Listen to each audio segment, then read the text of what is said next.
For years now, the hot topic in Disney has been that of succession, as in, Bob Iger can't be there forever. Eventually, someone will have to replace him as the CEO of Disney. Question is, who? Who can bring the same kind of gravitas, political capital, and stable leadership to Disney as Bob Iger? To ensure they find the right person, board member James Gorman has now been appointed chair of the Succession Planning Committee. And while that may look good on paper, in reality, this will only prevent Disney from being restored to the institution Disney once was, and the company we all want to see it return to. Let's see why.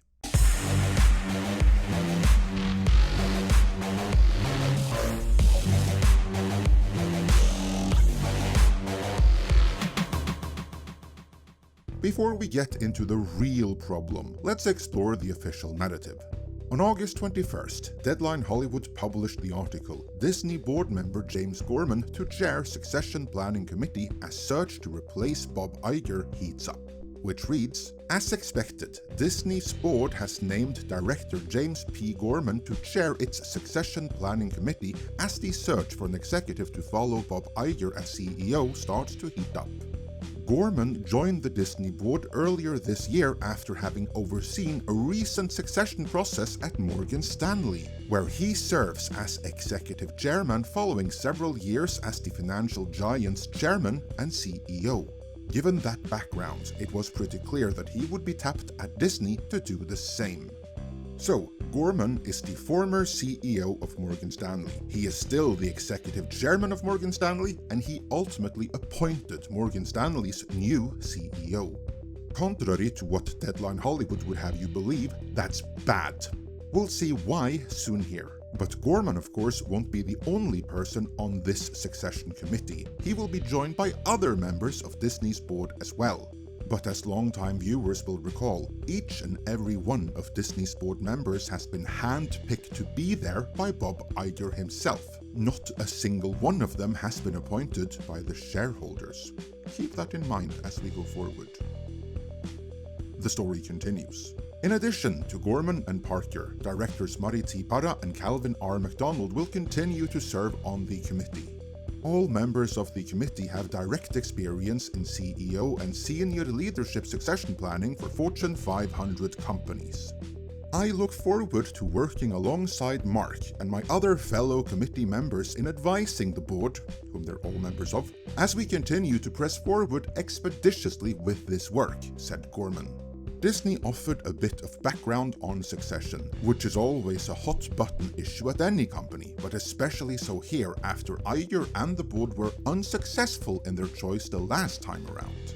This, of course, is a reference to Bob Chapek, who was handpicked as the new CEO by Bob Iger, but then afterwards the two had a falling out. And after just a few months of running Disney solo, Chapek was ousted in the middle of the night as Iger returned. More on that in a bit, but for now, take special notice of the fact that like 100% of all other articles addressing the ousting of Chapek, this one also does not give any specifics on what Chapek did wrong, only that with him, they were unsuccessful. The article continues, that resulted in the former CEO rather speedily returning to the helm and offered a major bludgeon for an activist investor to hit the company with, which of course is a reference to Nelson Peltz, who demanded a seat on the board to address Disney's blatant mismanagement. But he was rebuffed by Disney's major institutional shareholders like BlackRock, Vanguard, State Street, and, lest we forget, Morgan Stanley, the very company that newly selected Succession Planning Committee Chairman James P. Gorman represents. Morgan Stanley is part of the club of select institutional shareholders that make up, for lack of a better term, Disney's own swamp. And speaking of the swamp, the article concludes by listing some more of Gorman's merits, including that he serves as a director of the Council on Foreign Relations and is a member of the Business Council. He formerly served as director of the Federal Reserve Bank Unit of New York and president of the Federal Advisory Council to the U.S. Federal Reserve Board. Gorman joined the Disney board earlier this year. Right. let us now look into the problem here. The real problem isn't finding a new CEO for Disney, but finding one who may appear as the commander-in-chief in public, but who, behind closed doors, will do the bidding of the swamp. You know, these major institutional shareholders like BlackRock, JP Morgan Chase, and Morgan Stanley, whose representative found his own replacement at Morgan Stanley, ensuring no new blood and no new ideas. And he's the one in charge of finding Disney's new CEO. That, incidentally, is where they went wrong with Bob Chapek. He represented new blood and new ideas, and they couldn't have that. No article has ever been specific about what Chapek did wrong, other than some variation of that he wasn't the guy or it didn't work out, because they can't point to anything else. The objective fact of the matter is that Chapek did nothing wrong. Quite the contrary, Disney's share price was the highest it's ever been under Chapek's reign. What is more, every single PR disaster for which Chapek was blamed in the press was in fact Iger's doing. And as revealed in an epochal piece of actual journalism by CNBC, the falling out between Iger and Chapek began when Chapek no longer accepted being micromanaged by Iger, but instead started making his own decisions. That was Chapek's one big sin, because Iger was looking for a mini-me, and contrary to what he first thought, it turned out that Chapek wasn't that. Yet that is what they're looking for in the new CEO, someone who will do exactly as Iger would have done, which is why the new CEO will be overseen by Iger himself. Case in point, the Deadline Hollywood piece reads, "The committee and board are reviewing internal candidates and external candidates."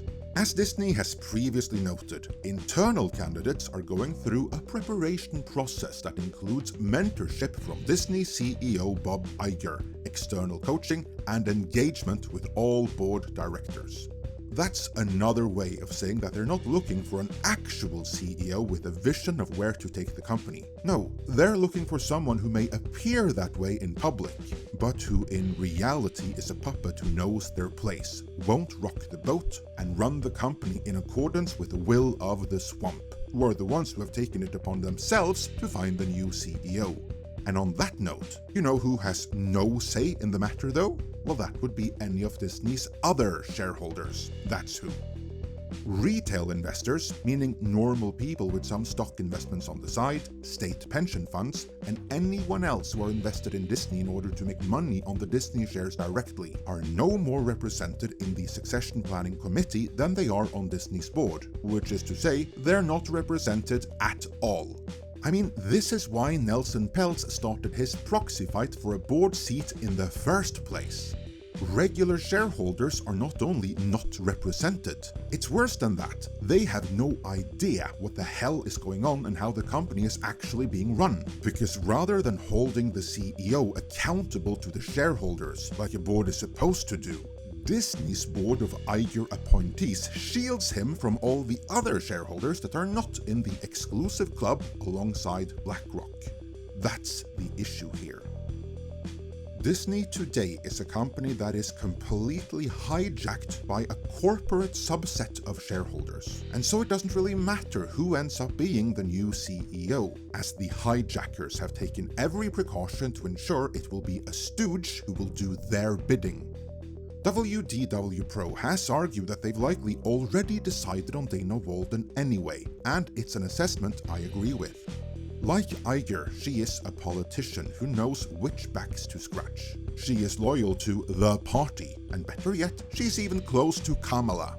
In other words, she's the perfect swamp pick. And if for some reason it ends up not being her, then Morgan Stanley's succession supremo will ensure it's someone else just like her. Either way, whoever of the applicable candidates win, anyone who cares about Disney's legacy loses. Those of us who do that lucked out with Chapek, who incidentally greenlit Deadpool and Wolverine, but the hijackers got rid of him in favor of a returning Iger, and everything went to hell after that. And now, rather than new blood and new ideas, those very hijackers are looking for an Iger mini-me to continue the Iger reign long beyond Iger. So, is there no hope for Disney? Not with their to-be-installed puppet CEO there isn't, no. So our remaining hope is that the swamp continues to mismanage the company so bad that it opens the door to a hostile takeover. When Bob Iger first took control over Disney, there was no process like there is now, ensuring that they find the right stooge. No, at the time they were looking for actual new blood, a real CEO. And while Iger was already inside of it, he still conquered the company and was able to oust his predecessor. Because unlike what Iger does now, Eisner didn't control the board, ensuring that no one would be able to do to him what he did to Eisner though. Iger of course replaced the board with one loyal to him, and that is a big reason why he has been able to hold on to Disney the way that he has. Iger conquered and took Disney. Like Bob Chapek found out, anything given can be taken away. But Disney wasn't given to Iger. He took it and he has kept it. With the help of select major institutional shareholders, let's be clear about that. Still, this farce of a succession process won't do anything good for the company.